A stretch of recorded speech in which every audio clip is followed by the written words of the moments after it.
할렐루야. 오늘도 좋은 날 주신 하나님께 영광을 돌립니다. 여러분도 좋은 날 되시길 주님의 이름으로 축원합니다.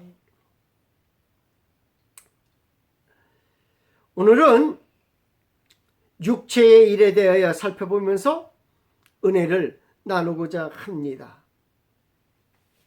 육체의 소욕이라고 하는 말은 우리가 지난주에 잠깐 생각해 보았습니다.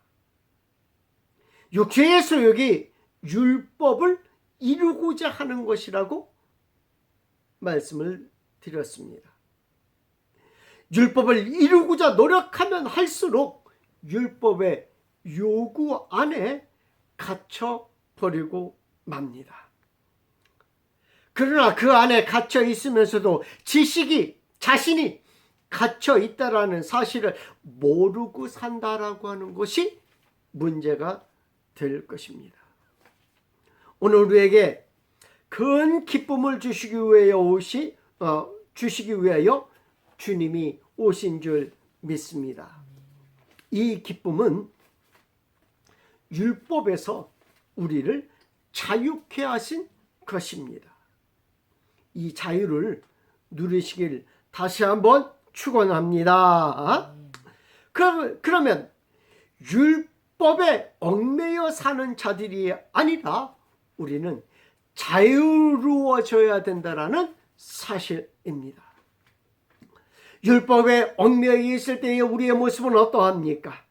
오늘 성경에서는 15가지를 육체의 일을 행하는 자가 율법에 얽매여 있는 자다라고 말씀해주고 있습니다. 육체의 일은 분명하니 곧 음행과 더러운 것과 호색과 우상숭배와 주술과 원수 맺는 것과 분쟁과 시기와 분냄과 당짓는 것과 분열함과 이단과 투기와 술 취함과 방탕함과 또 그와 같은 것들이라. 물론 이 본문을 몇 가지 범주로 묶어보려는 많은 시도들이 있었습니다. 어떤 사람은 3가지로 나누고 어떤 사람은 4가지, 어떤 사람은 5가지, 이렇게 여러 가지로 이 15가지의 육체의 소욕을 나누려고 하는 그런 시도들이 있었습니다. 이것들 중에 가장 대중적인 것은 라이트 푸드와 버튼의 그 정리입니다. 이 사람들이 정리를 했는데 4가지로 이렇게 정리를 했습니다. 4가지로 정리했습니다. 욕의 죄, 3가지의 욕의 죄, 음행과 더러운 것과 호색, 음행, 더러운 것, 호색. 또 이교의 대립과 관계된 8가지. 이교 뭡니까? 이단과 우상숭배 같은 것. 그래서 우상숭배와 술수 2가지를 이야기해주고 있고요. 또 사람들 간의 대립과 관계된 8가지.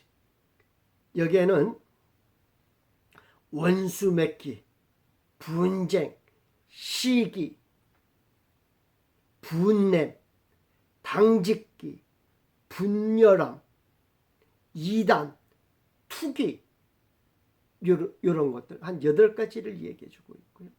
또 술 취함과 그것의 자연스러운 결과와 관계된 2가지. 그래서 술 취함과 방탕함 이렇게 해서 4가지로 나누는 모습들을 보게 됩니다. 이렇게 구분하지 않으면 본문을 설명하기 어려워지기 때문입니다. 그래서 첫 번째로 저도 음란한 행위나 변태적 행위를 즐기며 양심의 가책조차 느끼지 않는 상태를 말합니다. 바로 음행과 더러운 것과 호색입니다. 인류의 탄생 이후로 이 문제는 늘 인류를 괴롭혀 왔습니다. 우리는 교회에 다니기에 이 심각한 문제에 대하여 때로는 무감각해져 있기도 할 것입니다.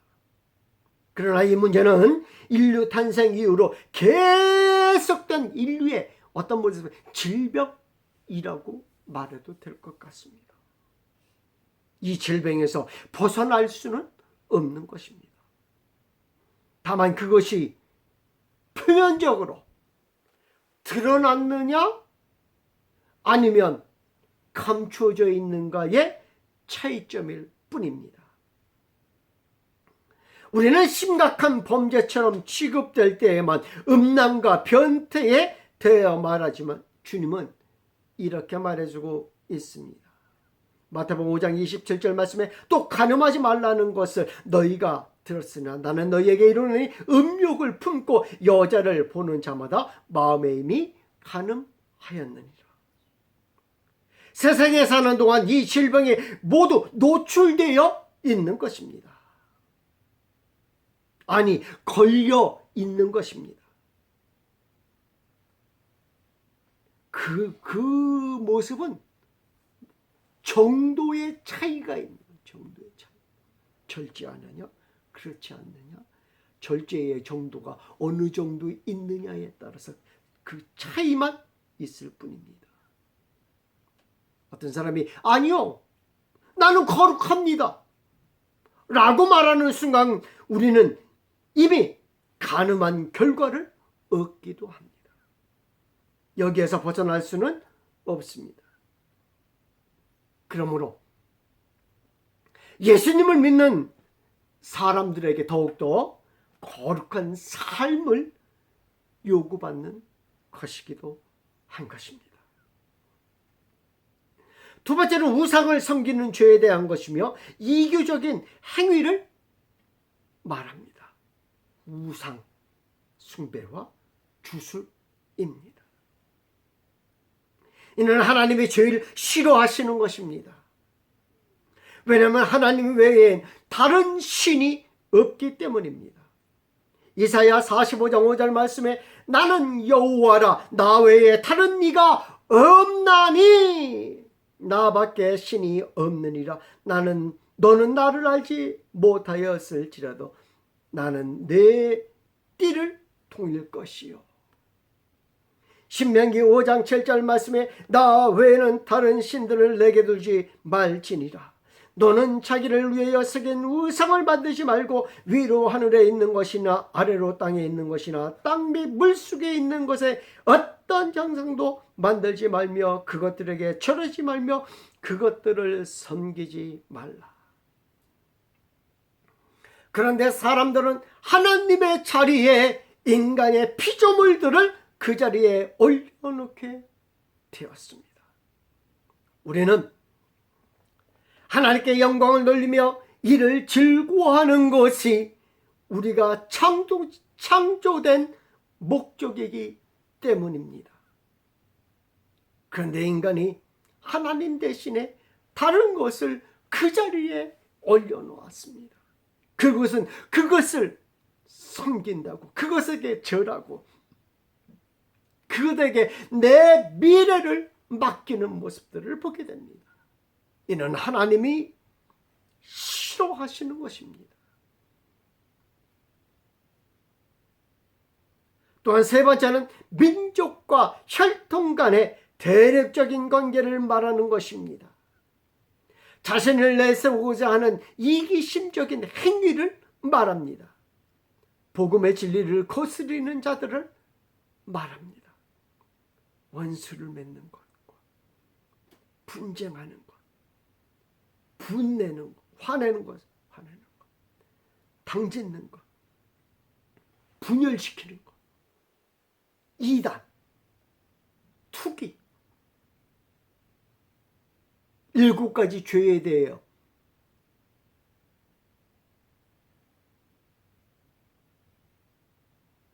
말하고 있습니다. 저는 일일이 무슨 죄가 있는지 지적하고 싶지가 않습니다. 아니, 거론하고 싶지도 않습니다. 우리의 세상에 널리 퍼져 있는 부조리에 속하기 때문입니다. 이러한 부조리가 없었던 적이 있었던가? 아니, 어쩌면 이 7가지가 전체 일을 대변하고 있는 것인가? 인간 언어의 한계 때문에 7가지만 기록한 것이 아닌가라는 생각도 해봅니다. 얼마 전에 어떤 사람이 죄를 지었습니다. 근데 그 사람의 죄를 물을 수가 없다라는 거예요. 그 사람의 죄를 물을 수가 없습니다. 아니, 왜요? 저런 죄가 아직 법전에 기록되지 않았다는 거예요. 법전에 기록되지 않았기 때문에 저 사람 죄 없어요. 그냥 풀려나야지 돼요. 그에 상응하는 죄를 물을 수가 없다는 겁니다.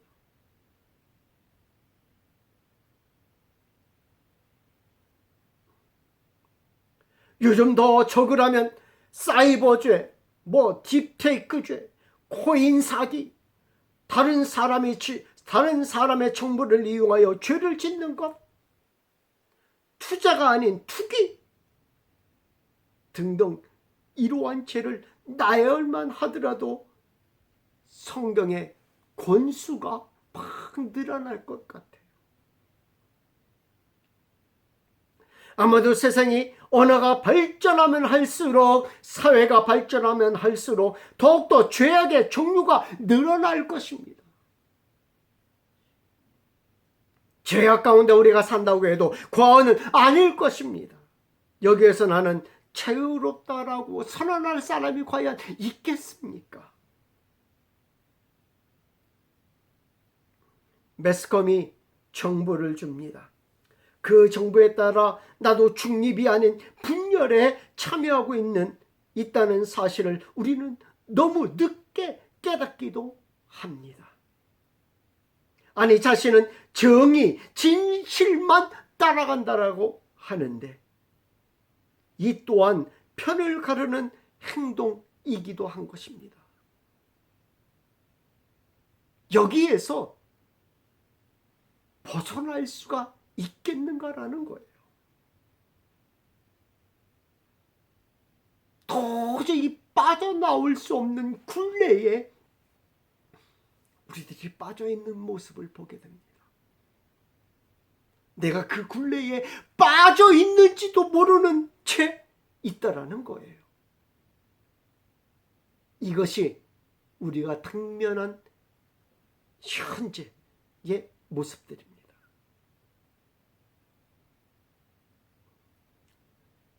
마지막으로 정도를 넘어서는 지나친 음주를 말합니다. 술 취함과 방탕함. 우리나라는 참 복받은 나라라는 생각이 듭니다. 예수님을 믿는 사람들에게 술에 대한 생각이 많이 다릅니다. 외국에서는 술은 복음과 상관없다라는 것입니다. 그래서 마셔도 된다라고 생각을 합니다. 술 마시고 깽판을 쳐도 구원과 상관없는 것이기에 상관없다라고 보는 것이 외국의 시선들입니다. 그러나 우리나라는 다릅니다. 술 마시는 것으로 죄처럼 취급한다라는 것입니다. 이는 선교사들의 영향이 컸기 때문입니다. 이 나라는 일본인이 전파한 술과 담배 그리고 도박 때문에 망한다는 것을 알고 이를 예수님을 믿는 사람들에게 금지한 것입니다. 이후 한국 기독교는 술, 담배, 노름을 죄로 여기며 금지하게 된 것입니다. 그런데 현 시점에서 술과 담배를 기호식품이라는 잣대를 들이대면서 즐기는 모습이 예수님 믿는 사람들 안에서도 나오고 있다는 거예요. 성경에서 죄라고 하지 않았고 먹지 말라고 하지 않았기 때문이라고 합니다. 우리는 얼마 전 교회 다니는 모 가수가 술을 먹고 운전한 것을 기억해야 합니다. 그 파급력은 상당했습니다.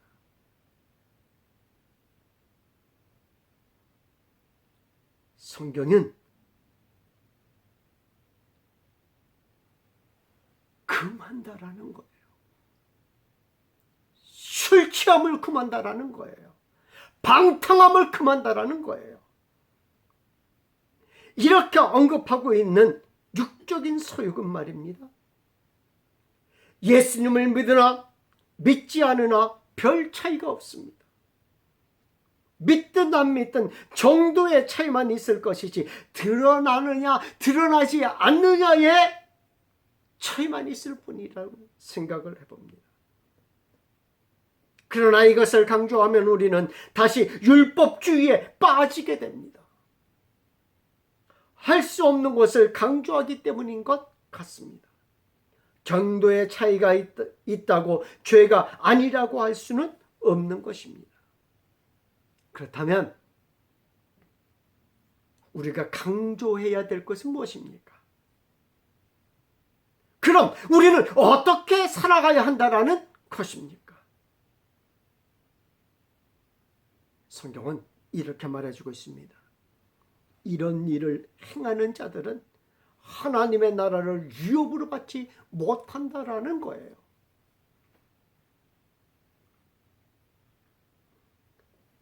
이 말은 심각합니다. 그렇다면 우리가 어떻게 살아야 하는 것입니까? 우리는 예수 그리스도와 함께 십자가에 못 박힌 자들인 줄 믿습니다. 갈라디아서 5장 24절 말씀에 그리스도 예수의 사람들은 육체와 함께 그 정욕과 탐욕을 십자가에 못 박았느니라. 그런 자들에게서 육체의 일이 그리스도 안에서 중화되고 아니 녹아져야 한다라는 것입니다. 언어에 실수가 있다면 중화된다라는 표현은 성령으로 변질되어야 한다라는 표현이 더 맞을 것 같아요. 녹아져야 된다라는 거예요. 어떤 이는 육체의 일은 예수님 믿기 전에 율법 아래 있을 때의 일이니 지금은 완전히 없애야 된다라고 합니다. 그러면서 이렇게 말합니다. 태워버리십시오.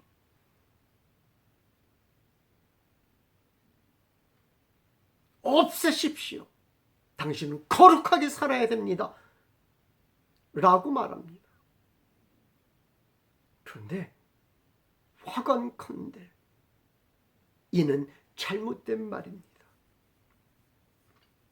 비록 예수님 안에 있는 자들이라도 우리는 그렇게 할 수 없습니다.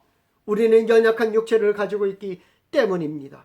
그리고 완전히 성화되지 못한 육체를 갖고 있기 때문입니다.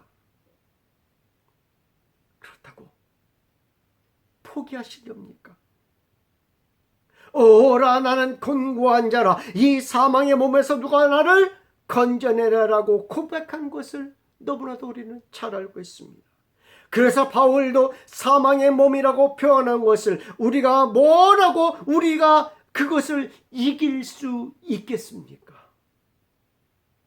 바울보다도 못한 경험적인 삶을 구약의 율법을 지킨 면에서 바리새인 중에 바리새인이라고 고백한 바울을 우리가 어떻게 이길 수 있겠습니까?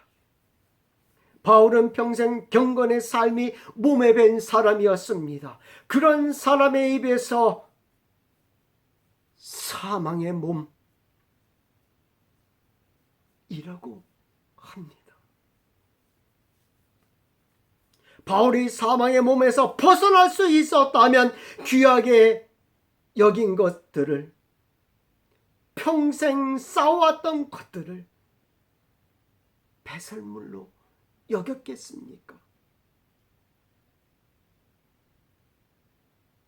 바울의 이 고백은 예수 그리스도를 믿기 전 율법 아래에 있을 때의 심정이라고 생각합니다.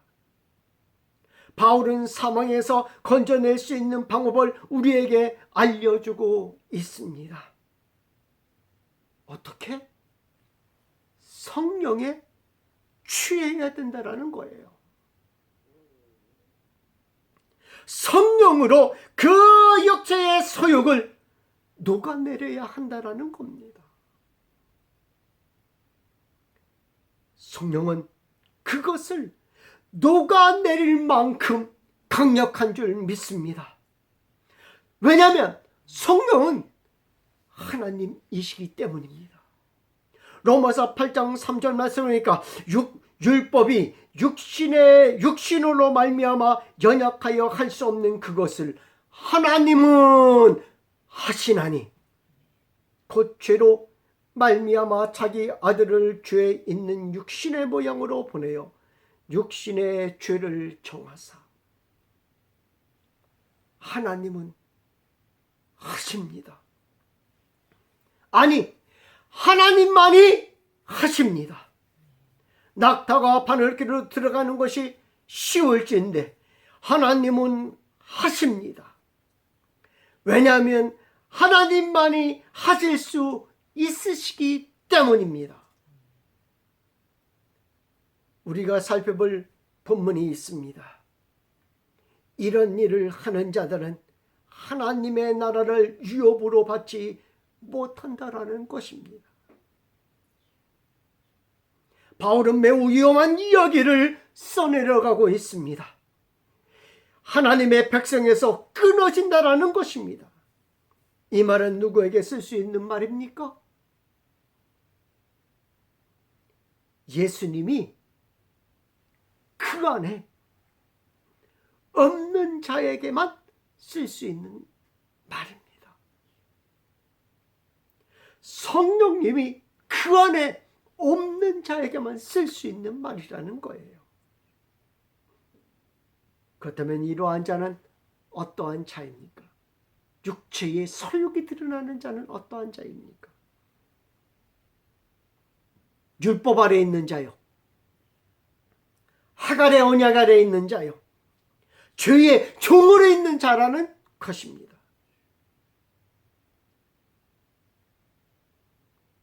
여러분, 막말로요, 위에서 언급한 네 가지 죄에 안 빠진 사람이 과연 있겠습니까? 정도가 다를 뿐이지 우리는 순간순간 천국과 지옥을 오고 간다라는 거예요. 이 말씀에 의하면 천국과 지옥을 매일같이 오고 가는 거예요. 유업으로 받았다, 유업으로 받지 못했다, 유업을 받았다, 유업을 받지 못했다, 순간순간마다 매번 오고 간다라는 거예요. 왜냐하면 인간의 연약성 때문에 그렇습니다. 우리가 사는 세상이 우리의 오감을 가만히 두지 않기 때문입니다. 만약 자신이 모든 것을 다 지키는 사람이라고 자랑한다면, 내가 네 가지를 다 지켜요 라고 자랑한다면 그 사람은 거짓말쟁이에요. 거짓말하는 자일 거예요. 그러므로 우리의 강조점은 어디에 두어야 하는 것입니까? 육체의 일에 너무 집중하면 안 되는 것입니다. 육체의 일에 집중하게 되면 우리는 율법으로 돌아가려는 자가 되기 때문입니다. 우리가 집중해야 되는 문제는 이런 일을 행하는 자는 하나님의 나라를 유업으로 받지 못한다라는 것입니다. 결국 그 사람은 지옥에 간다라는 것입니다. 생각해 보시기 바랍니다. 우리의 연약함 때문에 예수님이 오신 것입니다. 우리의 죄 때문에 예수님이 오신 것입니다. 그렇다면 우리가 그 가운데 거하게 할 것입니까?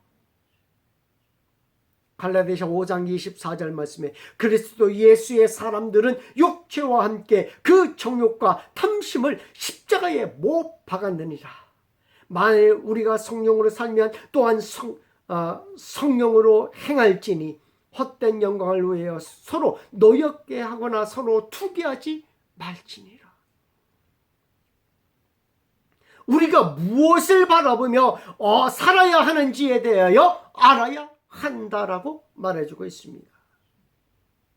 예수님 믿는 사람들은 우리의 추구하는 바는 성령의 열매이지 육체의 소욕이 아니라는 거예요.